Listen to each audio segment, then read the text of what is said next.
Você sabia que você pode estar sofrendo de algum tipo de transtorno e nem sabe? Você, seu filho, sua família. É muito sério e é muito importante esse programa de hoje. Doutora Rafaela Dermatini, ela é professora universitária, psicóloga. Hoje eu vim falar pra gente sobre os N tipos de transtornos que a gente tem de personalidade e ela diz que todos nós temos traços sobre cada um deles, mas alguns estão muito caminhando para o exagero. Então hoje nesse bate-papo você pode identificar em você se está tendo algum tipo de transtorno e como procurar ajuda. Vem assistir, tá muito legal.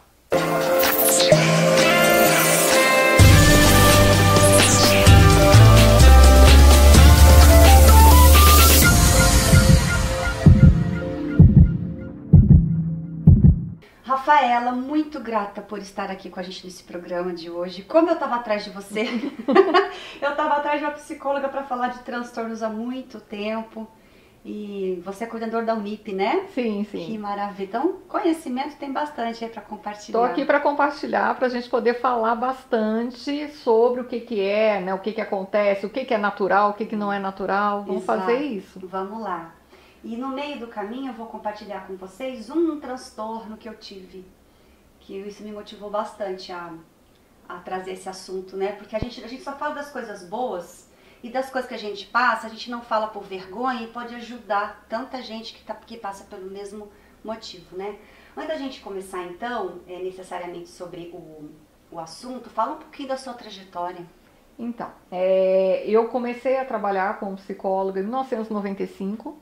Então, eu exerço tanto a psicologia clínica quanto a docência desde 1995. Docência é quem dá aula? É quem dá aula. Tá. Eu sou professora universitária. Na verdade, eu comecei a dar aula em 1994. Eu fui contratada quando eu estava ainda na situação de aluna como professora assistente. Me formei na Faculdade Salesiana de Lorena. Lá eu fui professora por 8 anos. E na Unip eu estou desde 1999, época que eu mudei para São José dos Campos. Então, a minha paixão é ajudar as pessoas. É paixão, é compromisso, é respeito, é envolvimento. Porque a gente fala, não, é paixão, mas eu me perco, né? Então, eu comecei. Aí eu me formei, já comecei a dar aula, já comecei a trabalhar no consultório. Aí eu fui me especializando, fui fazendo pós-graduação, mestrado, fui toda para a área do stricto sensu, pesquisa. E a gente está sempre aprendendo, né? Então, o stricto sensu é o mestrado e doutorado. Lato sensu é a especialização, é a pós-graduação. Então, a primeira pós-graduação que eu fiz foi em psicopedagogia. Aí depois eu fiz uma pós em psicomotricidade. Aí depois disso, paralelo, não foi nem depois, comecei a fazer formação em psicanálise, o mestrado em educação e avaliação psicológica. E os cursos que a gente vai fazendo, né? Eu gosto muito de estudar. Porque cada vez a psicologia de 1995, de 1996, ela não é a mesma. A teoria, ela vai caminhando, a ciência, ela não é estanque, né? Então ela vai caminhando junto com o quê? Com a prática. Então as doenças que vão acontecendo, as transformações sociais. Então aprender é muito bom, ensinar é melhor ainda. Porque você aprende mesmo, Sim, né? a gente fixa, né? Então quando você está ensinando, aquilo que você aprendeu passa a fazer sentido. Então eu gosto de ensinar. Então um convite para mim de dar uma entrevista, conversar, é compartilhar, né? É poder trazer aqui para quem está nos assistindo algo que seja fácil de entender a psicologia do dia a dia, né? Então eu agradeço imensamente o convite. Só eu também. Agradeço ter aceito, porque imagina, olha quanto conhecimento ainda tem para compartilhar. Muito bem. O que você atende aqui? A gente está gravando aqui no consultório da doutora Rafaela. Bonitinho aqui, né, gente? Uma graça. Quais são os seus serviços aqui? Então, eu trabalho com avaliação psicológica, que é o quê? O diagnóstico, né? Então, o diagnóstico, ele envolve, meu filho está passando por uma dificuldade. O que está acontecendo com ele? Né? Então, eu brinco que a pessoa chega para mim com um grande ponto de interrogação. É normal? Essa birra é natural? Não é? Então, a avaliação psicológica ela é feita com criança, adolescentes e adultos. Então, é um dos serviços. Psicoterapia, então eu trabalho com psicoterapia individual, eu não atendo casais nem famílias, então a minha psicoterapia ela é individual. A minha abordagem é psicanálise e eu também atendo crianças, adolescentes, idosos, adultos, todas as fases e faixas etárias, né? Então eu tenho a sala infantil, que eu te mostrei, né, quando você chegou, a sala infantil, e essa é a sala para adultos, né? Então, eu gosto de ver a transformação do ser humano. Né? Então, quando eu falei agora no começo que eu tenho paixão, essa paixão, gente, é a paixão de entender que cada um pode ser o melhor do que era antes. Sim. Né? Que uma doença não vai ser um diagnóstico que vai mudar a sua vida para pior. Não, é entender como é o funcionamento, é aprender a lidar com isso. Então, isso que é desafiador, né? Às vezes você vê uma pessoa chega aqui com sofrimento, não que eu vá tirar o sofrimento dela, mas eu vou percorrer um caminho junto com ela para que ela possa aprender a lição desse sofrimento, desse sintoma. E ao longo desses anos, né, quase 30 anos de exercício profissional, eu vou vendo como que as vidas se transformam quando a pessoa realmente se compromete com o tratamento, né? É maravilhoso isso. É maravilhoso. E quando a gente tem essa coisa de querer ajudar o outro, quando a gente auxilia um pouquinho o outro, cura um pouquinho na gente. Cura no outro, cura na gente, não é?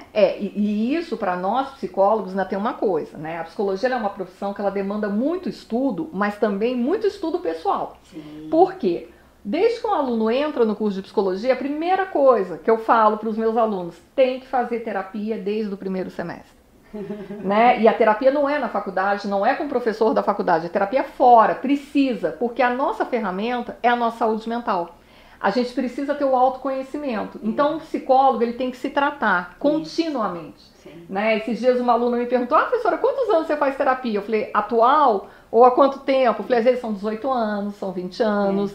Por que isso? Porque a gente sempre tem algo para melhorar, sempre tem algo para resolver. E além da terapia, o psicólogo também tem que ter um supervisor, que é um profissional que vai auxiliar principalmente nos casos que essa pessoa tem dificuldade. Sim. Né? Então, isso tudo vai fazendo que o nosso exercício seja cada vez melhor, né? Porque antes de ser um psicólogo, você é um ser humano como qualquer outro, com as suas complexidades, desafios, habilidades, né? Tem que ser desenvolvida. Com as dificuldades do dia a dia, boleto para pagar, fila de supermercado, filhos, né? Então a gente vive a vida como ela é realmente, né? Exatamente.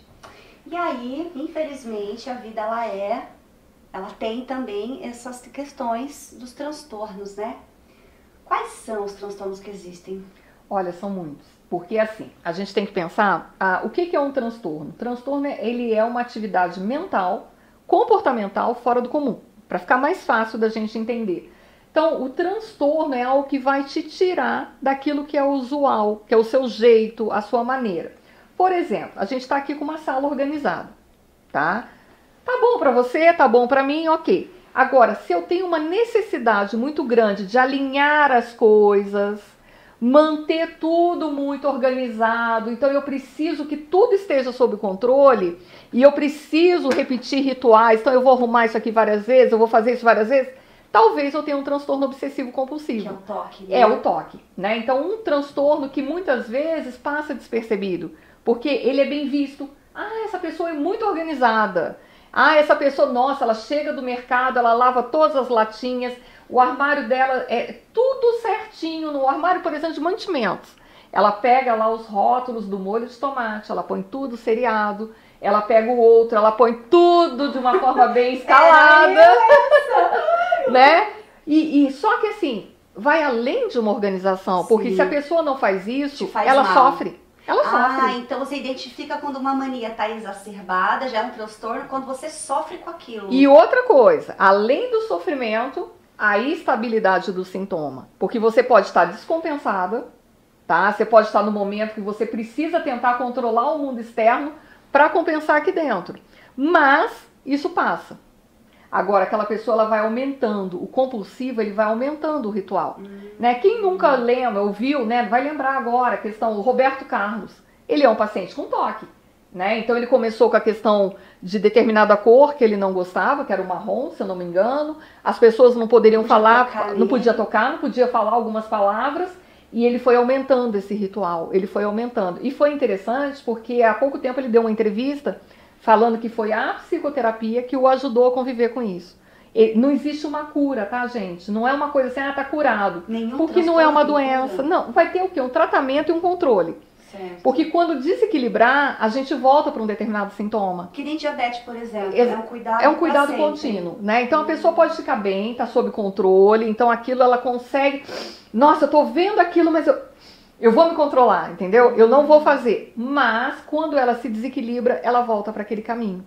Então, alguns medicamentos, porque assim, um pano de fundo, gente, para os transtornos é o quê? Ansiedade, tá? Então, todo mundo tem ansiedade. Ansiedade é normal. Desenvolve um transtorno diferente. Ansiedade é um estado normal, tá? Então, ansiedade não é uma vilã, não é um problemão.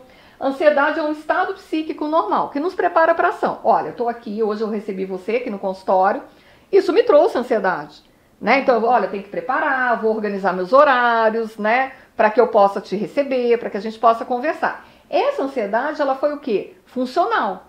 Então, eu me preparei e fiz com que esse momento a gente pudesse estar aqui juntas, né? Então, uma ansiedade que foi utilizada. Agora, se eu não tenho um controle sobre essa ansiedade, eu vou começar a ficar nervosa, eu não vou conseguir conversar com você, eu vou ter pensamentos, e a ansiedade descontrolada, ela leva a pensamento catastrófico. Algo horrível vai me acontecer, né? Então, esse pano de fundo de uma ansiedade descontrolada, que seria como se fosse um túnel para desenvolver um transtorno, como se fosse assim, olha o caminho aqui, vamos para cá, então a gente vai desenvolver. Gente, por que então que muita gente tem desenvolve? transtorno e não sabe. Quando tem uma frase célebre do Freud, que ele fala que todos nós somos neuróticos. E as pessoas pensam que é uma ofensa. Não, tudo aquilo, o momento que nós temos agora é esse. Se tem algo que você está pensando que não seja esse agora, você já está fora desse presente, você já está no comportamento neurótico. Então a gente só tem agora, o aqui e agora, nesse momento, nesse ambiente. Ah, não, eu estou preocupada porque amanhã eu tenho que fazer tal. Mas chegou amanhã? Não. Aí você fala, nossa, mas você está falando que a gente vai viver tipo a cigarra, né? A gente vai estar lá, né, vivendo a vida. Não é isso, gente. É pensar, eu tenho o momento atual. O que eu posso fazer para me preparar para o momento que vai vir, que ainda não existe. Mas se isso está me tirando, eu estou aqui, nossa, eu preciso ir embora, eu preciso fazer alguma coisa, eu estou, né, descontrolada, a ansiedade está me dominando.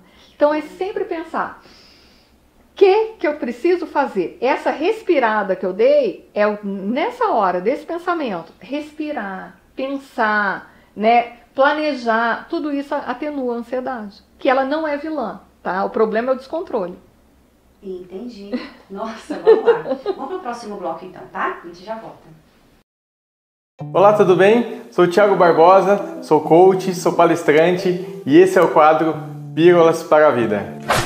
Se eu falar para você que existe um remédio que você toma todos os dias pela manhã, que te faz ser mais forte, e que te empodera, e que te faz agir, e que te faz fazer tudo o que você gostaria de fazer. Eu vou te ensinar agora. Pega papel e caneta aí e você vai anotar os exercícios, ok? Pegou papel e caneta? Então vamos lá. Você vai escrever lá no topo, lá na linha de cima, eu sou capaz.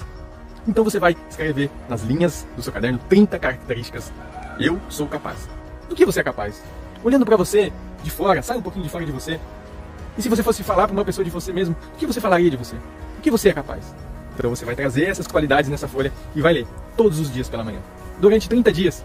E você vai ver sua vida, seus pensamentos, seu comportamento, sua fisiologia, seu rosto, sua fisionomia vai começar a mudar, vai começar a ser diferente, e você vai começar a fazer coisas que você nem imaginava que você seria capaz.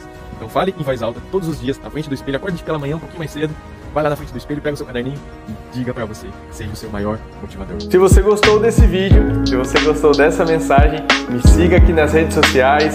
Se você está vendo essa mensagem pelo YouTube, se inscreva aqui no canal e deixe o seu like e ative as notificações. Até a próxima!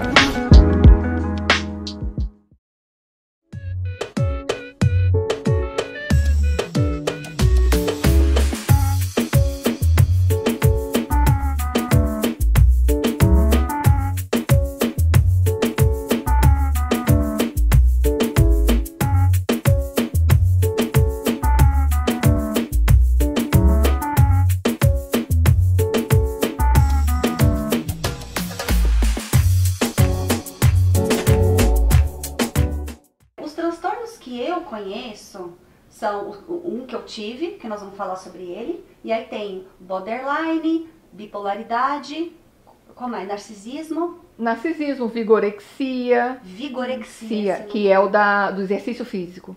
Esse então, é legal de falar. Anorexia, então, bulimia. Então, bulimia, anorexia, vigorexia, borderline, bipolaridade, narcisismo, histeria, transtorno histriônico. Histriônico, é esse que eu vou falar que eu tive. E você falou que depressão também. Depressão também é um transtorno. E quais casos que você mais atende aqui desses transtornos todos? Qual mais vem? Tudo, Ou né? qual você sente que a humanidade tem muito? Depressão. Depressão. Depressão e ansiedade. Depressão e ansiedade.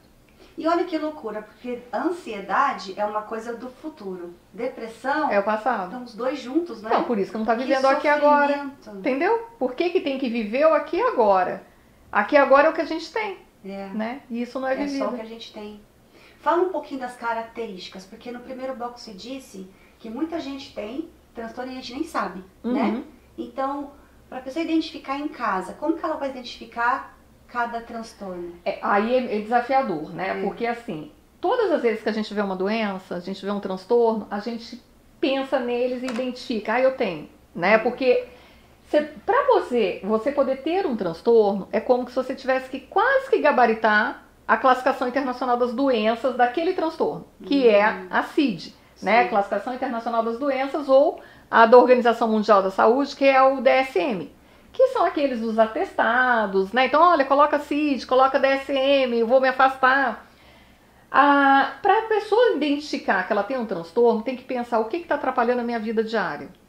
Ao sair de casa, eu estou conferindo muito se eu fechei a porta, se o gás está aberto, se eu desliguei um determinado equipamento. O que eu estou sendo meio que escravo disso? De um vício, de um vício. Então, por exemplo, vamos começar a falar dos transtornos alimentares. O transtorno alimentar é algo muito bem visto na nossa sociedade, porque todo mundo quer ser magro, elegante, bonito, né? É algo que fala assim, nossa, você cuida da sua alimentação. Então essa pessoa tem um autocuidado. Peraí, você cuida ou você é escravo da sua alimentação? Né? Então eu preciso pensar, eu cuido da minha alimentação ou eu me puno o dia que, por exemplo, eu vou comer um pedaço de pizza? Eu vou começar, fui numa festa e comi um pedaço de bolo. Eu já vou fazer o uso de um laxante, ou eu vou colocar o dedo na garganta, eu vou vomitar porque eu estou me sentindo culpada. Aí a gente já está dentro de um transtorno. Por exemplo, a bulimia. A bulimia é um transtorno alimentar que a pessoa se alimenta em demasia, né? Então ela come bastante, ela tem muita fome porque ela tem uma compulsão, tá? Então ela come muito porque está lá atrás a ansiedade, isso mesmo. Só que comi muito, preciso colocar para fora. Ou ela vai colocar pelo vômito, provocando vômito. Pacientes bulímicos crônicos, a gente identifica pelo dedo, né? Porque a pessoa termina de se alimentar, ela coloca o dedo na garganta e aqui vai ficando machucadinho. E o esmalte do dente também, porque o ácido, né? O suco gástrico, a pessoa está sempre vomitando. Porque não é vomitar uma vez por dia, são várias vezes. Até que chega um momento que o estômago não retém, faz o movimento peristáltico e ela já vomita. É o paciente clássico de bulimia, além do uso abusivo de laxante. Então eu comi, eu vou vomitar, não posso ter nada no meu organismo. A anorexia é um transtorno de imagem, também ligado à alimentação. Então a pessoa não se vê como ela é. Então ela olha no espelho, ela se vê como se tivesse 30, 40 ou mais quilos acima do que ela é. Então ela deixa de se alimentar. Olha, são opostos. A bulimia, a pessoa tem uma compulsão alimentar e depois expele. A anorexia, a pessoa não come. Então, o caso extremo, ela tem que ser internada para se alimentar com um soro. Ela tem que receber alimentação intravenosa. Porque ela não vê. Não adianta falar assim, olha, tá aqui, você tá super magro, você tá vestindo o número 14, infantil. Para ela, tá vestindo 46. Entendeu? Porque ela tem essa distorção do pensamento, né? Sim. Então, ela se vê realmente assim. Então, é um transtorno de alimentação. Nossa. E um outro que é muito aceitável e que às vezes a pessoa tem que ver, será que eu estou sendo escrava disso? É a vigorexia. Nunca ouvi falar. É esse nome meio esquisito, né? Vigorexia, tudo junto. A pessoa começa a fazer atividade física, é uma coisa boa, né? Então você faz, você tem liberação de dopamina, serotonina, você fica feliz. É bom, e tem que fazer, viu, gente, atividade física. Só que você começa a criar um ritual de atividade. Então às 6 horas eu acordo, eu vou correr 5 quilômetros, depois eu vou fazer musculação. Agora eu vou tomar 10 suplementos, daqui a pouco eu tomo mais 2 litros de água, vou fazer um jejum intermitente. Mais tarde, quando eu abrir a janela do meu jejum, eu vou comer 300 gramas de proteína, então ela pesa isso e ela vai ficando aquilo que aparentemente é um cuidado, é um autocuidado, uma pessoa regrada, é uma escravidão. Porque ela não se permite sair disso. Então ela precisa estar saudável o tempo todo, ela precisa mostrar que ela está saudável, que ela está se cuidando. Tem pessoas que carregam uma balancinha dentro da bolsa. Imagina, você abre a bolsa no restaurante, aí você fala, você vai comer aqui? Vou, mas eu trouxe a minha marmita. Então aqui eu tenho o que eu comi. Ah, mas tem essa salada, deixa eu pesar essa salada se eu posso. Viver isso 1 ano, 2 anos, 3 anos, né? E ela perde a vida social. Porque a vida é um desequilíbrio, né? A gente não pode esquecer disso. A gente engorda para poder emagrecer, emagrece para depois engordar, deixa o cabelo crescer, depois corta. A pessoa ela vai vivendo aquilo, ela vai deixando de conviver socialmente. Aquele dia do aniversário ela não vai. Vai ter um churrasco, eu não vou. E o povo já nem chama mais, eu vou chamar ela pra quê? Ela não vai comer? Ela não vai comer, é chata, né? É chata, é. Então tudo que é muito... É uma linha muito tênue, então, porque aquilo que parece que você tá regradinha, disciplinada, pode virar não é uma disciplina, é uma escravidão. Uma escravidão. O que a pessoa faz para, né, respondendo a tua pergunta, para ela perceber se ela tem um transtorno? É o quanto ela deixa de fazer isso e está atrapalhando a vida dela. Sim. Ela está se culpando. Então é isso que ela precisa observar. Quando eu deixo de comer algo saudável, como que eu fico? Ah, não, tá bom, amanhã vida que segue, né? Então, tudo bem, eu comi demasiadamente no domingo, mas segunda eu volto e tá tudo bem. Ela tá saudável. Agora não, chega na segunda, eu me culpo, eu me puno e assim por diante, ela tá adoecida. Gente, então tem muita gente assim. Tem bastante. Que nem sabe que tá. Aí o povo fala, você não sei o que, você é chato, você não sei o que. Não, então se tá todo mundo falando, é porque tem ali tem que olhar para aquilo. Caramba, que sério isso. É muito sério, né? Mas, gente, se cuidar é bom, tá? É. Não é uma coisa. Equilíbrio. A gente escorrega um pouquinho, a gente volta. Ah, saiu um pouquinho da dieta, tá bom, amanhã é outro dia, né? Por que as pessoas desistem de dietas? Porque elas acham que uma vez que deu uma saída, abriu a porta e foi embora. Não, tudo que é muito regrado gera comportamento compulsivo, tá? Então, comer um pouquinho de cada coisa é necessário. Muito bom. Outras características de outros transtornos? Então, a gente falou do transtorno alimentar, né? Bulimia, anorexia e vigorexia. Aí vem, hoje, dia 13 de julho, é Dia Nacional do Transtorno Déficit de Atenção e Hiperatividade. Hoje que a gente está aqui, que maravilha. TDAH, né? O TDAH, o famoso TDAH, gente. TDAH é um transtorno de uma hiperatividade. Esse transtorno, ele é interessante, quer dizer, eu sou fã de todos no sentido de entender como é o nosso funcionamento, né? O transtorno da hiperatividade, a gente sempre pensa na criança, mas a criança cresce, né? Então a gente tem adultos, a criança cresceu, ela é um adulto TDAH, só que ela aprendeu a conviver com esse sintoma. A hiperatividade, ela pode ser 2 tipos, mental e física. Os meninos são muito da hiperatividade física. Então é aquele menino que está pendurado no ventilador na sala de aula, ele empurra o colega, ele sai correndo, ele é muito ativo. Meu filho, mais novo é assim. Né? É aquela criança levada, né? Aquela criança levada. Ela pode ser uma criança saudável que não seja TDAH, seja uma criança que a gente chama cheia de vida, né? Então o hiperativo físico é aquele que não se controla. Então ele quer mexer em tudo, ele quer fazer tudo. Os meninos apresentam mais essa característica, mas não é uma regra. E tem a hiperatividade nas meninas, que tende a ser mental.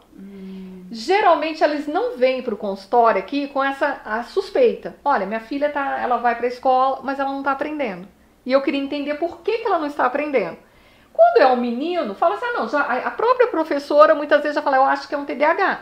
Né? Quando eu vou fazer a visita na escola, eu acho que é um TDAH, tudo isso. A menina não. Porque a hiperatividade mental, gente, é aquela coisa que você está aqui de corpo presente, mas a tua alma foi embora.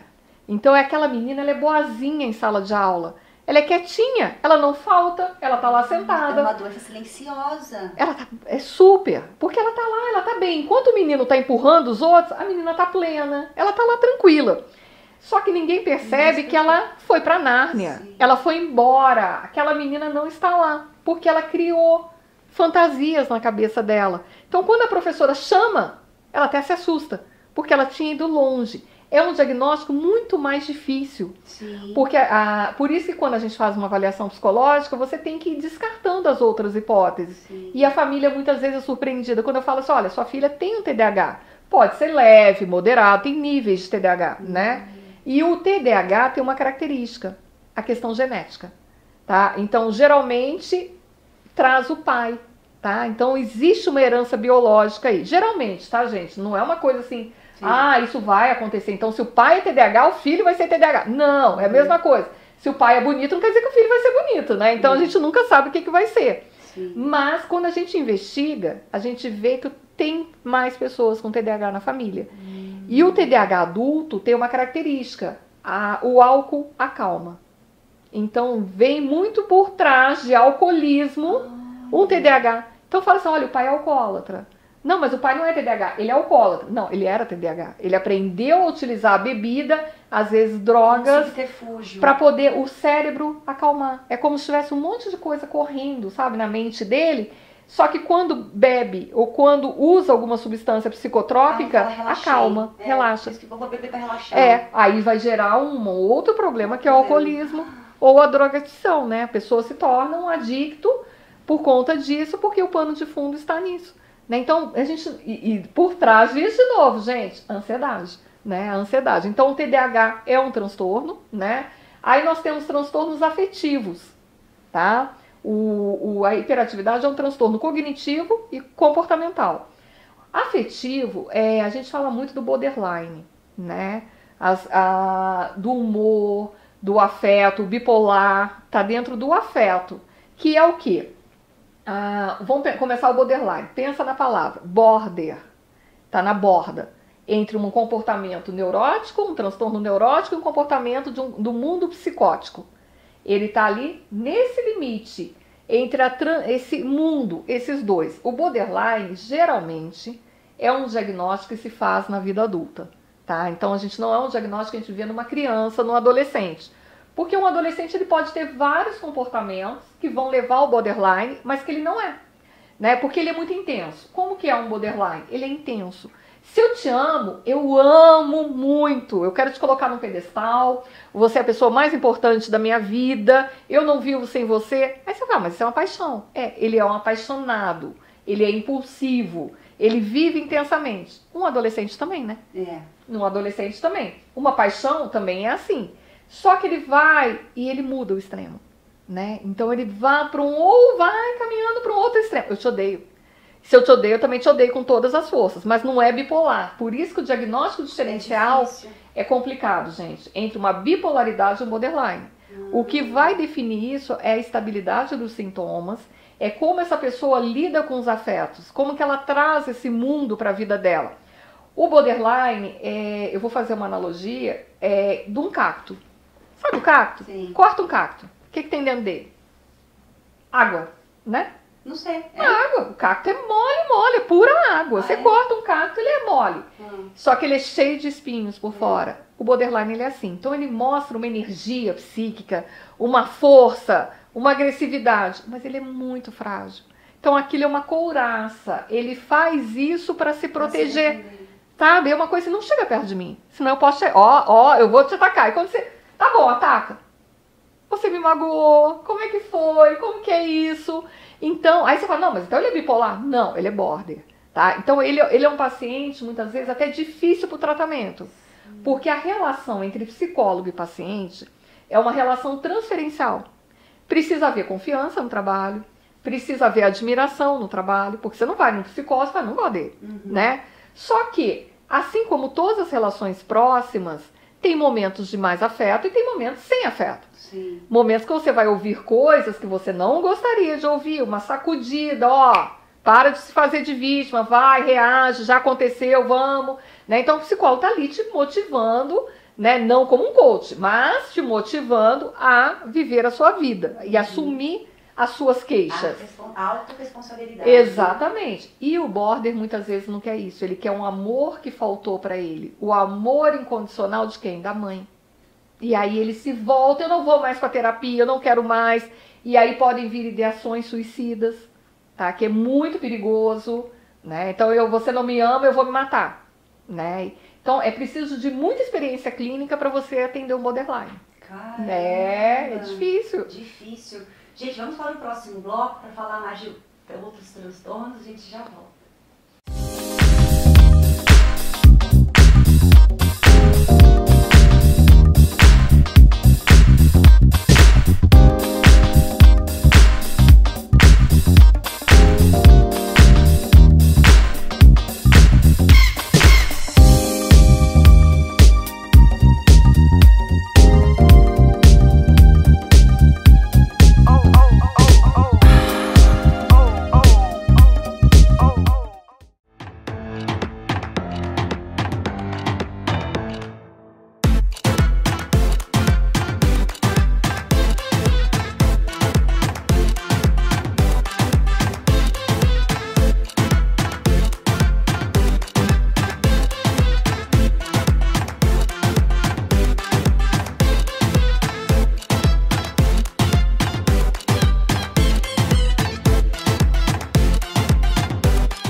vamos lá, outros transtornos. Então, a gente falou agora do borderline, vamos falar um pouquinho da questão da diferença entre o borderline e a bipolaridade. Tá. Né? O transtorno bipolar, o nome já diz também, né? Então a pessoa tem os dois polos. Extremos. Todo mundo tem os dois polos, não tem? Tem. A gente ama, a gente odeia. A gente tá feliz, a gente tá triste. Mas a escala até você chegar de uma felicidade a uma tristeza, você vai aos pouquinhos, né? E tem condições, né? Tem fatos, tem tudo isso. O bipolar, ele tem uma alteração química também.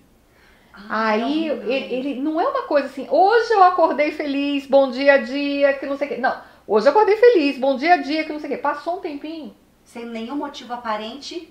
Caiu a energia, entendeu? Caiu. Aí a pessoa tá mal-humorada. Olha, uma dica. Mau humor. Mau humor é doença, tá? Mau humor é doença? Mau humor é uma distimia, é um transtorno. Mau humor, desculpe. Mas assim, porque o que ocorre? O mau humor não é você ser a rainha da excursão, você não precisa estar feliz, né? Aquela pessoa, oh, que alegria, que isso também cansa. Mas o mau humor... É o tal da produtividade tóxica. Sim, sim, é um saco. Você não pode nem reclamar, né? A pessoa tá, não, gratitude. Não. A questão é, o mau humor, ele é algo que a pessoa, ela não consegue ver alegria em nada. Você tá rindo do quê, né? Por que você tá bem? Mas tem gente morrendo, tem gente... Gente, sempre vai ter gente nascendo, sempre vai ter gente morrendo.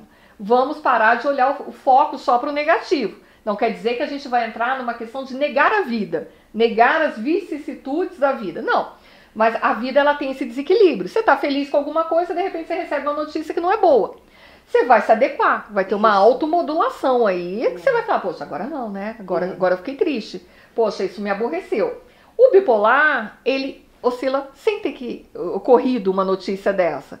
É uma desregulação química. Então, do nada, aquilo que estava muito legal, a pessoa modifica. Então, quem tem muito isso é grávida, né, gente? Não mas tem. A grávida tem tudo, né? Ela tem tudo. Nossa. E ela pode. Mas é uma condição, é uma fase. Por conta do quê? Dos hormônios, né? Então ela tem uma oscilação. Agora, se você tem uma pessoa que tem um histórico de bipolaridade, ela está grávida, puta, né? Coloca um aviso, né? Cuidado, frágil, né? Não mexa com sentimentos. Porque a gente direciona de acordo com aquilo que a gente quer ver. Por exemplo, se você compra um carro vermelho, você passa a ver carro vermelho na rua o tempo todo. É porque aumentou o número de carros vermelhos? Não, você colocou teu foco no carro vermelho. Você tá grávida, você fala, população mundial, todo mundo grávida junto comigo, então estamos renovando, a gente fica feliz com isso. Não, vai ter sempre, só que você colocou o foco. Se você coloca o foco naquilo que não tá bom, tudo vai ser horrível. Né? Começa o dia reclamando. Né? Isso não é misticismo, tá, gente? Não é misticismo, é uma constatação. Você começa o dia, eu bati o pé peguei meu dedinho na porta. Daqui a pouco você prende o seu dedo indicador na outra porta, daqui a pouco você fecha a porta do carro, daqui a pouco você leva um tropeção e assim vai. O bipolar, o que isso tem a ver com o bipolar? Ele vive essa montanha-russa sem que nada tenha acontecido. Então, o convívio com uma pessoa bipolar é como se você tivesse assim uma esteira de ovos. Mas a pessoa também que tem esses transtornos deve sofrer ela demais. Sofre desde que ela perceba, né? Porque pra ela nada mudou, entendeu? Ela tá tudo muito rápido. O convívio romântico com uma pessoa com bipolaridade precisa de muito equilíbrio. Porque você tem que entender que não é com você, tá? Então quem tá nos assistindo não é pessoal, é dela. E essa também é uma dica, gente. O problema do outro é do outro. Isso não é que você vai se tornar egoísta. Você fez alguma coisa para aquela pessoa? Você vai mudar o estado psíquico dela? Não, então fica quieto. Então, cada um com seus problemas. Porque não tem jeito. Aquele momento, aquilo é da pessoa. O que a gente pode oferecer é o quê? Ajuda. Olha, você não tá bem. Procura alguém que vá, um profissional especializado. Né? Alguns vão precisar de um tratamento psiquiátrico por conta da regulação, né? De tratamento para ansiedade, para depressão, para poder regular. Porque o convívio... Uma pessoa assim, ela pode gerar uma baixa autoestima em filhos, por exemplo. A criança, ela cresce, ela coloca o valor nela. É o quê? O valor que ela tem é o valor que ela recebe. Então, se ela não recebe esse valor que ela gostaria, ela pode crescer com sérios problemas de autoestima. Né? Então, o transtorno, a pessoa sofre, só que você tem que entender que aquilo que é possível ajudar.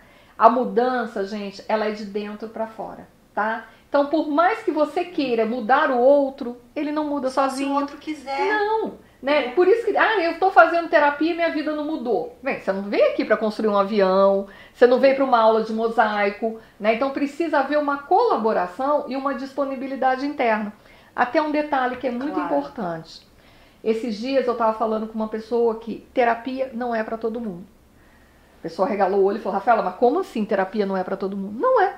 Terapia é para quem deseja mudança. Eu quero fazer terapia, mas eu não quero mudar em nada, né? Eu quero fazer terapia, mas eu quero ser passiva com a minha vida. Aqui não é o lugar. Você precisa ter uma disponibilidade interna para mudança. Coragem para se autoconhecer, porque é dolorido. É algo que mexe muito, né? Você foi uma construção ali. Ninguém vai falar, vamos derrubar esse pilar, vamos mudar a sua vida. Não, gente. Foge se tiver um profissional fazendo isso. O que precisa é, vamos entender esse pilar? Vamos entender esse quarto dos ossinhos que você tem aqui, com todos os seus medos, seus traumas? Eu vou entrar com você nele. Vamos juntas percorrer esse caminho? Ah, não, eu não quero. Ou só vou falar com você até aqui. Aqui eu não vou falar. Eu não quero fazer isso. Essa pessoa não tem disposição, não tem disponibilidade. E mais um detalhe. Às vezes a gente recebe um paciente que está com depressão, né? Depressão é um transtorno do humor, é afetivo, né? E aí a pessoa, ela fala, eu quero fazer terapia porque eu sou contra remédio e eu não quero ir no médico. Não, você vai primeiro ir no médico, para ter um diagnóstico que você tem essa depressão, você precisa ter um suporte medicamentoso para aguentar a lidar com as dores, para aguentar tratar os traumas. Então não existe assim, eu vou no psicólogo, ele substitui o psiquiatra. Não, o psiquiatra vai trabalhar administrando medicações. Né? Então, para fazer o diagnóstico do que precisa. Então, ele vai trabalhar com aquela medicação, que é ideal, que às vezes, gente, medicamento tem que acertar. Da parte hormonal, tudo mais. Não, e a ansiedade emocional. E a terapia é o suporte do comportamento, dos pensamentos, né? Certo. Porque uma pessoa que está muito fragilizada, você vai mexer em ferida? Você vai trabalhar com ela coisas que ela está fugindo a vida inteira? Não, então o suporte medicamentoso e a terapia, um não substitui o outro. Sim. Com o tempo, ela se fortalecendo, vai sendo passado por avaliação, para ver tudo isso. Né? Então, a depressão, embora ela é o mal do século, o maior problema que a gente tem, né, no mundo é a ansiedade e depressão. Depressão em primeiro lugar. Porque a depressão, ela é o quê? Ela é um estado de vazio. Né? A pessoa, ela acorda sem ter motivo para viver. Então, ela entra numa questão tudo cinza. Por que eu vou viver? Por que eu vou... Né? E vai aumentando o nível. E vai aumentando. E muitas vezes aquela pessoa que já era meio desanimada, aquela pessoa que já era reclamona, ela vai deixando de reclamar, ela vai ficando quieta. Ela precisa de atenção. Ela precisa que você leve, fala, olha, eu vou com você, fazer esse caminho, te levo ao psiquiatra. Mas se a pessoa não quiser, o que a gente faz? Dá um jeito. Vamos tentar dar um jeito com essa pessoa, começando pelo medicamento. Obrigar, você obriga não seu filho, mas um adulto. Não, mas talvez com o suporte do medicamento, essa pessoa começando com o medicamento, ela consiga ter força, porque precisa ter força. Porque a depressão vem o quê? É um vazio na alma, é uma doença que ela te tira a vontade, te desconecta. O transtorno, ele é adquirido? A pessoa já pode nascer com ele? Não, ele é comportamental. Então, ele é adquirido, só que nós temos predisposições. Igual eu falei do TDAH. Né? Então, você tem ali um histórico familiar. Depressão, também um histórico. Se uma mãe, um pai tem um transtorno, isso passa pelo DNA? Sim. E dá as predisposições? É uma predisposição, mas não quer dizer que vai ser, que vai ter. Tá? Porque não é assim a nossa genética. Então, o histórico genético, a gente faz o quê? Uma anamnese. Sim. Que é para verificar quais são as doenças, o que já o pai, a mãe... a mãe teve depressão no parto, quer dizer que o filho vai ter? Não. Mas ele tem um sinalzinho. Ele tem ali um indício, um sinal. Ninguém teve depressão, e você é o primeiro? Pode ser. Né? Então, o nosso campo psíquico... ele é vasto, porque não tem uma combinação assim, olha, eu vou fazer uma receita de bolo, 2 ovos, farinha de trigo, manteiga e leite, vai dar isso. Não sei o que vai dar. É uma combinação que 2 ovos, a farinha de trigo e leite pode virar um pão, mas também pode virar um biscoito. Por falar em virar, ou pode solar. Tem como a pessoa ter um transtorno X e no meio depois vira outra coisa? Ou ter vários ao mesmo tempo? Ah, ela tem um combo, né? Ai, é um combo? Putz, coitada da pessoa. Porque são as comorbidades. Então, uma pessoa, ela pode ter, por exemplo, um determinado transtorno, que é aquele que veio o sintoma, só que além destes, ela tem outros transtornos, que pode ser uma comorbidade. Então, vamos pensar no transtorno histriônico, né? O que é um transtorno histriônico? É um transtorno ligado ao afeto também e muito voltado ao quê? A questão, a gente fala muito da histeria em mulheres, porque o transtorno histriônico hoje, ele recebe esse nome, mas antes a gente falava histeria, que era o útero percorrendo o corpo, tá? Ele vem do grego, que é a palavra que quer dizer útero, né? Então, por isso pensava somente em mulheres histéricas, mas não é verdade. Homens também. O histérico, o que ele é? Ele pode ser um histérico de muita atenção, né? Ser um transtorno, uma pessoa que precisa de muita atenção, eu preciso de muito cuidado, então eu preciso ser muito amado, muito querido, e ele vai buscar chamar atenção nisso, ou pode ser o que a gente fala do luxo e do lixo, tá? Um é o do luxo, então eu preciso estar sempre bem. O do lixo, eu sou muito coitada, né? Então, ninguém me entende, eu vou me descuidando, ninguém me ama, ninguém me quer, então fica aquela coisa pesada. Só que o transtorno histriônico, ele tem sempre um aviltamento, ele é deixado de lado. Então, são sempre 3 personagens. Aviltamento é quando você é deixado de lado, você é renegado, você se sente, não que seja, tá? Então, alguém me deixou. Aí tem uma coisa assim, a pessoa é como se ela estivesse sempre dando uma mochilinha e falando assim, fui expulsa de tal lugar, mas ela provoca a expulsão, tá? Então, é mais ou menos assim, você chega aqui no meu consultório e você resolve mudar tudo. Mudou, né? Mudei. Mudou, mas teve uma autorização. Eu assinei. Então, assim, tem uma funcionalidade essa mudança. Agora, imagina, você vai na minha casa e você chega lá e quando eu volto, tem lá porta-retrato em outro lugar, um vaso que eu gosto tá em outro. Você mudou a minha decoração, o layout da minha sala de jantar, da minha sala de estar, você tava lá mudando. Aí eu falo assim, poxa vida, Tatiana, por que você fez isso? Né? Porque eu não gostei da sua decoração. Nossa, mas eu gosto, é minha casa. É minha casa. Né? Aí você já sai de lá falando assim, tá bom, você jogou na minha cara que aqui é sua casa, que eu não sou bem-vinda, que aqui não é o meu lugar, e você vai embora com esse discurso, com essa narrativa, entendeu? Então tem sempre esse aviltamento, sempre esse colocar de fora. Alguém me expulsou, mas quem provocou? Claro. Foi a pessoa. É muito mais complexo, tá? Porque isso envolve desde o desenvolvimento da personalidade. Então a gente pode ter características histriônicas, e o nosso mundo hoje, ele nos autoriza isso, ele nos pede isso, como por exemplo, a gente precisa ser visto, né? A gente precisa ser visto, a gente precisa ser amado, a gente precisa ser querido. E as redes sociais só reforçam esse tipo de necessidade. Nossa, dá para fazer uma entrevista com isso, assim, o tema de autoestima e selfie, autoestima e ser visto, número de curtidas.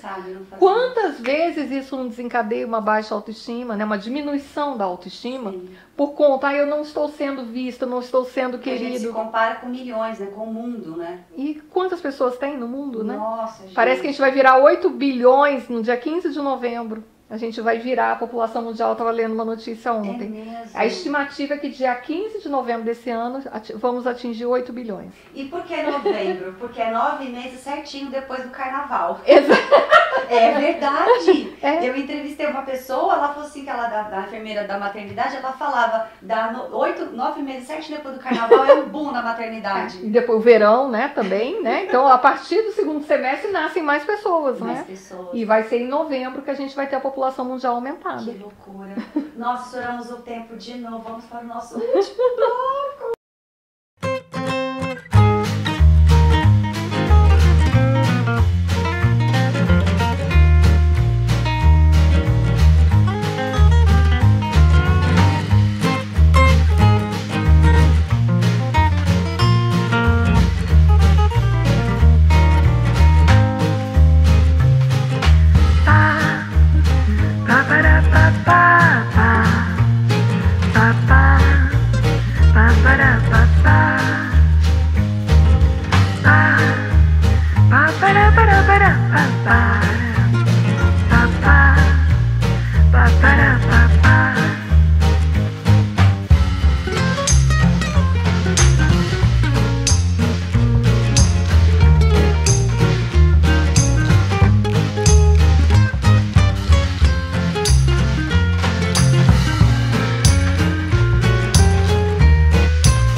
Rafaela, e o outro que é bem conhecido, que é o transtorno narcisista? Isso.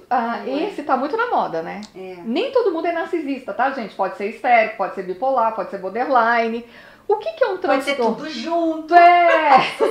Tudo junto e misturado. A gente desenvolve o transtorno de acordo com a nossa característica de personalidade. Então o narciso, né, vem do mito de que achava feio, tudo que não era espelho, né? O narcisista, ele começa esse transtorno, né, daquela sua pergunta, quando começa? É no desenvolvimento. Mas o narcisismo, ele é bem precoce, porque tem uma falha materna. Tem uma falha dele não ter sentido, não ter percebido o amor da mãe. A mãe pode ter amado. Gente, mães, tá? Amem seus filhos, demonstrem isso com atos, palavras, não com postagens, tá? A gente precisa, a criança precisa sentir isso no colo, no olhar, né? No dia a dia, no toque. O vínculo materno, ele é importantíssimo. A falha do narcisista está no apego com a mãe. Nesse início, ele não sentiu esse amor, então ele revestiu esse amor para ele mesmo, tá? Tentando assim simplificar, porque narciso é bem complicado. Então ele reveste isso para ele, eu me basto, tá? Só que ele não diz isso para as pessoas, tá? Ninguém é louco de sair por aí falando assim, ó, eu me basto. Quem fala isso é super carente, tá? Mais uma dica. Quem se basta não fala, né? Quem se basta tá quieto. Ele não consegue sentir o amor. É muito triste, porque ele não sente. Não é que ele não queira amar. Ele não tem esse, porque amar é você se desprender, né? Amar é você conseguir olhar para o outro e deixar de olhar um pouco para si. Eu não estou falando só do amor romântico, eu estou falando do amor filial, o amor materno. Amar é confiança. Você ama o outro e esse outro pode te trair. Qual é a certeza? Porque você jurou frente ao padre? Desculpe, isso não é certo. Que essa pessoa não vai te trair, né? Mas você promete que você não vai pensar em alguém? Todo mundo vai pensar em alguém, gente. Traição pode ser de várias maneiras. Só que o narciso, o que ocorre? O narcisista, gente, de carteirinha, o narcisista de verdade, ele não tem esse sentimento. Então ele não consegue saber o que é o amor. Ele faz como? Porque o amor que ele tem é pra ele. Então quem ele vai atrair? Ele tem pouco amor e o pouco que ele tem é pra ele. E aí o que acontece? Aí vem os matches da vida psiquiátrica, matches, né? Que vai dar o match, que vai ser a conexão. Ah, sim. Toda atualizada com essas gírias. Né? É a conexão que vai acontecer, que é o quê? O narcisista, ele vai atrair a pessoa histérica. E aí vai dar o match. Porque o que o histérico quer? Ser amado. O que o narcisista sabe fingir? Que ele ama, mas ele não ama. Então é a relação mais fake que tem. Sim. Eu finjo que eu te amo e você se sente amada. Jesus. Então é uma relação muito problemática, muito difícil, porque ele não tem o amor para dar e a pessoa quer ter esse amor. Então é um faz de conta para sempre. Porque o narcisista, ele quer alguém que atraia os olhares. Ele quer alguém que chame a atenção. Olha como eu sou poderoso, então eu tenho uma mulher linda do meu lado.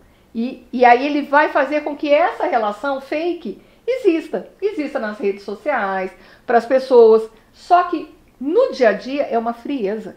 É uma frieza, porque ele não consegue demonstrar isso, porque ele não tem. Então ele pode chegar, olha, vou te dar um carro num laço. E ele dá aquele carro que tem um laço em cima, maravilhoso, num churrasco que tem 300 pessoas. Chegou em casa, cada um no seu canto.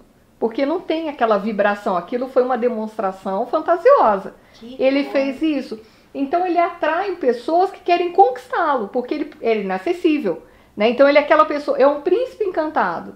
Só que não, Só tá? que não, é o sapo. É o sapo. E mulheres também podem ser narcisistas, né? Assim como os homens histéricos, mulheres também narcisistas. Tem mais uma estatística? Não é muito difícil, porque hoje, como são termos que estão muito populares nas redes sociais, a gente fala muito sobre a mãe narcisista, o pai narcisista, filho narcisista, você tem um diagnóstico de que realmente não são só traços.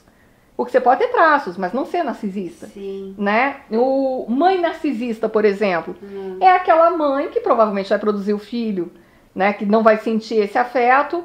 Elas maltratam muito as filhas, né? Então a mãe narcisista é aquela mãe que não deu espaço para a filha.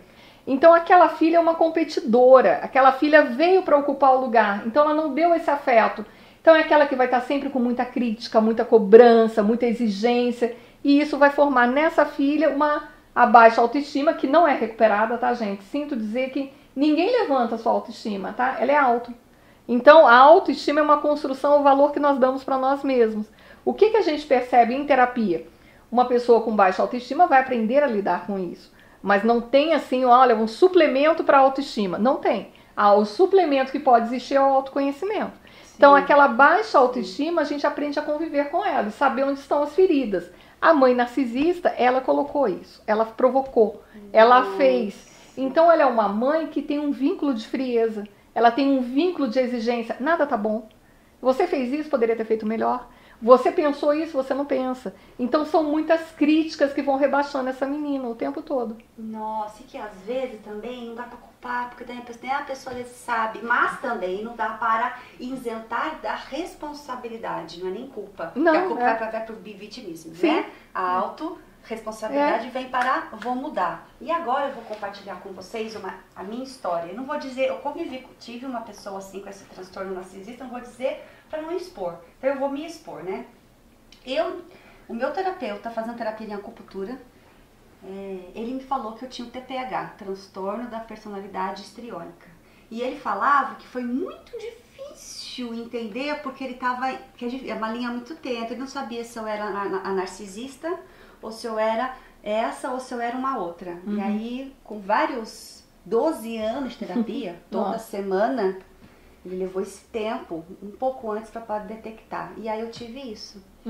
E era isso, essa necessidade de agora fala essas características a mais, né, que você disse, que é sempre a necessidade de ser amada, de ser vista, reconhecida, né, sempre legitimando, né? E por conta de uma convivência que eu tive na família com uma outra pessoa que tinha esse outro transtorno. Então, e para poder identificar foi muito difícil.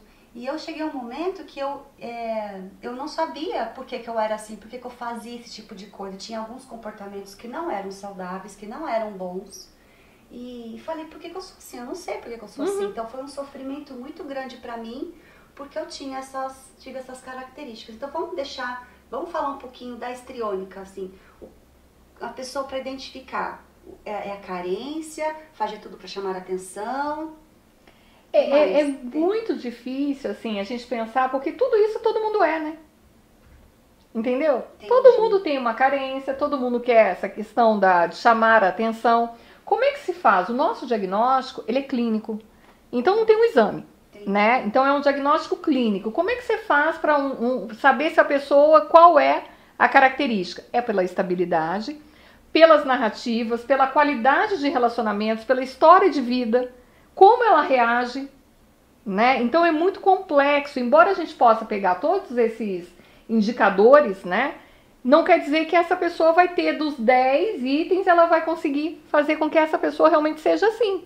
Então é a estabilidade. Ela é sempre assim? Às vezes a pessoa quer atenção porque realmente ela não está tendo, né? Às vezes ela está num momento de muita luta. É um dos diagnósticos, assim como o borderline, bem difíceis. Bem difíceis. E a gente vê na vida adulta, porque senão todo mundo tem. Um adolescente teria. Adolescente ele tem todos os transtornos ao mesmo tempo. E ao mesmo tempo ele não tem nada, né? Ele tem o quê? Ele está na adolescência. Fora os hormônios, né, do adolescente que sofre. Então, para fazer um transtorno, né? Para fazer um diagnóstico de um transtorno, é preciso, assim, que o profissional, ele consiga captar nas histórias que a pessoa está contando, o que é aquilo, o que ela caminha mais. Às vezes, o que pode acontecer? Você ter traços, mas não ser.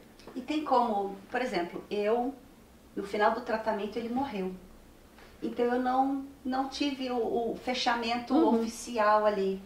Mas fazendo outras terapias, eu senti que a histriônica ainda existe, mas quem tá no palco da vida sou eu, não mais ela. Sim. Porque ela era um personagem que eu montei por conta de coisas da minha infância, né? Falta de atenção, blá, blá, blá, blá, blá.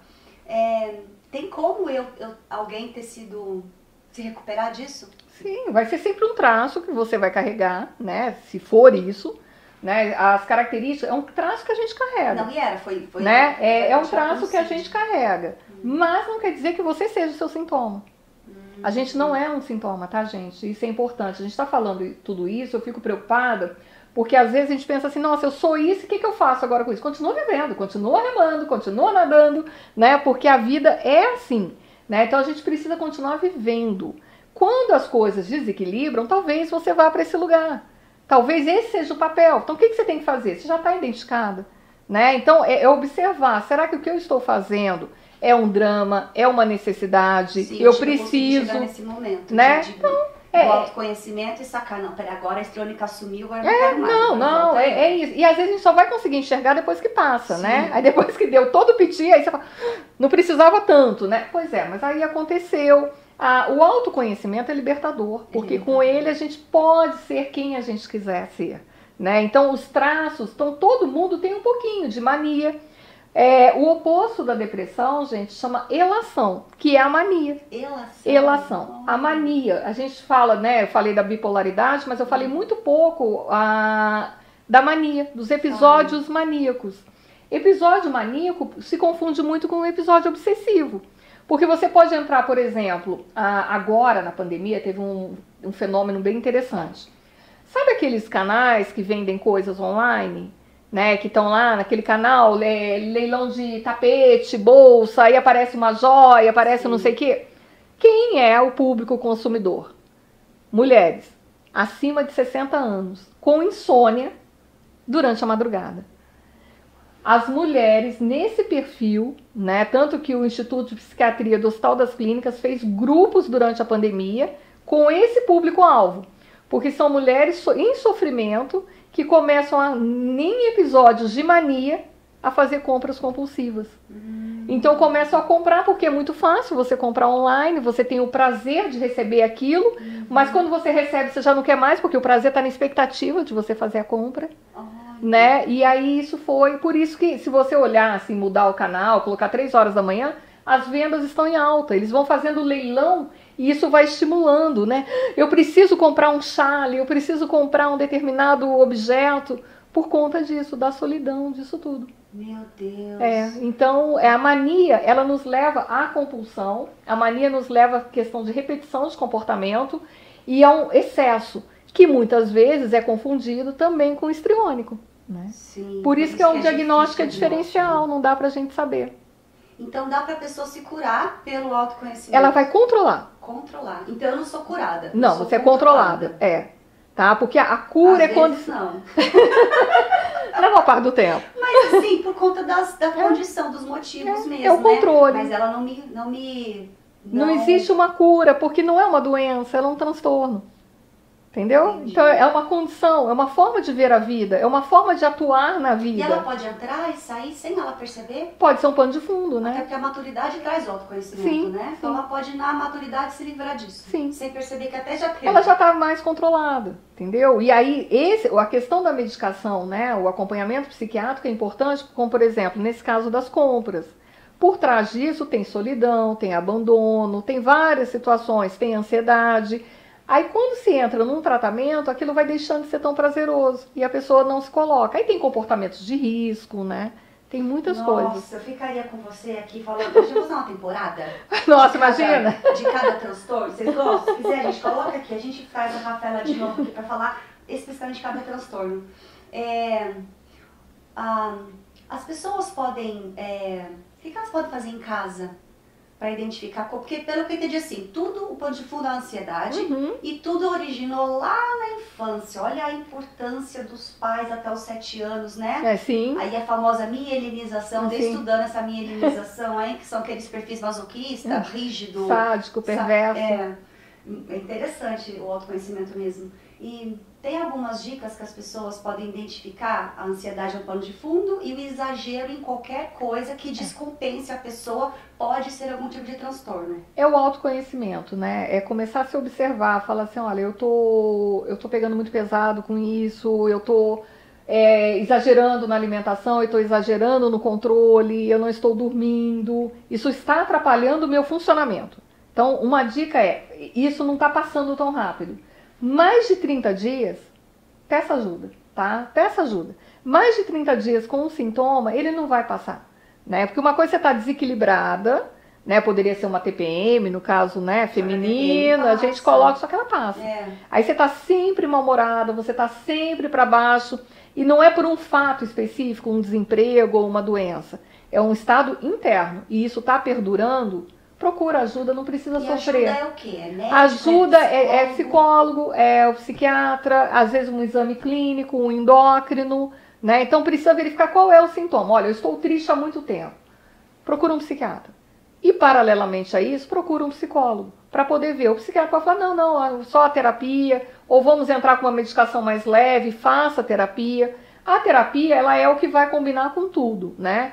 É que a gente não pode ser irresponsável e pensar assim, não, só terapia. Porque às vezes é um quadro mais grave, que é aquilo que eu estava falando agora há pouco. E aí você vai mexer em sintomas que vão desestabilizar a pessoa. Então ela acaba ficando pior do que ela realmente estava. Né? Então a gente para atrapalhar também existe, tá? Então o negócio é alguém que te ajude a entender. É o que mais existe para atrapalhar. Né? Infelizmente, né? Então gente para dar palpite, nessa hora eu falo assim, olha, não sou mais a mesma pessoa, eu estou mudando para pior. Onde eu devo começar? Então começa observando o que você está piorando e peça ajuda profissional, né? Profissional, gente, isso é importantíssimo. Sem tabu, sem medo, tá? Não gera dependência, terapia. Gera dependência, você passa a gostar, né? Esse é o risco. Mas, porque quanto mais a gente se conhece, mais poderoso fica o nosso conhecimento, o nosso autoconhecimento, né? E o nosso autocontrole. Então, ninguém vai mandar em você. Você vai administrar seus sentimentos. Vai ser massa de manobra. Sim, né? Você vai entender as suas escolhas. Olha, eu gosto de determinada cor, eu gosto de determinada comida, eu gosto de determinado lugar. Esse lugar eu não vou, eu não me sinto bem. E não sendo algo, por que eu escolhi? Eu não sei, foi, né? Porque quando você não sabe, se deixar a vida me levar, assim, qualquer coisa serve. Qualquer lugar, exatamente, exatamente. Mais alguma dica importante para passar? Se cuidem, tá? E mesmo que tenha o diagnóstico, você não é o seu diagnóstico, tá? Então isso é importante. Todos nós temos algum tipo de transtorno, todos nós temos feridas, nós temos machucados e todos nós podemos machucar também, né? Então a gente não pode esquecer disso, porque a gente também pode machucar alguém, né? Então é viver a vida é isso mesmo, a gente tem altos e baixos, temos fases melhores, fases piores, e o ser humano, a beleza da vida está nisso, né? Nessa oscilação. Só que se você oscilou muito para baixo ou muito para cima, aí pode ser um caminho perigoso. E eu digo como... Não posso falar que sou ex-histriônica, né? Posso falar que sou uma controladora, né? Estou ali mediando, aprendi a identificar o primeiro passo, aceitar o primeiro passo, né? E eu consegui deixar a histriônica cada vez mais no seu lugar, porque ela vem do ego, a gente não vive sem o ego, né? Ainda bem, né? O ego é a nossa realidade, né? Exatamente, ele destrói a gente, o ego pode destruir, tem que saber utilizar, né? Ele, né? E eu, como tive esse transtorno, eu digo... O que me auxiliou foi fazer acupuntura da perna de disco e ele descobriu a histriônica. E fez todo sentido pra mim, assim, todas os porquês aconteciam comigo eu não sabia, isso foi fazendo sentido pra mim, eu fui aceitando e quando eu puxei o histórico familiar, fez todo sentido pra mim, porque eu sou assim, era assim, ou sou, mas estou em tratamento contínuo. Entender também as pessoas que tiveram isso, por que eu sou assim, posso culpar? Já passei pela fase da culpa, da vitimização, e hoje estou na fase da autorresponsabilidade, que é o que a maioria foge. Sim. Mas eu sou assim por causa do governo, por causa da minha mãe, por causa do dinheiro, por causa do emprego, e nunca a gente mesmo. Então, uma dica que eu dou como uma pessoa que teve isso realmente procura o autoconhecimento, procura qualquer terapia, né? Procura ajuda, não sofre, né? E também não é só a internet ajuda, traz informação, mas ela leva também às vezes para lugares informações altamente equivocadas, né? É um perigo também isso, né?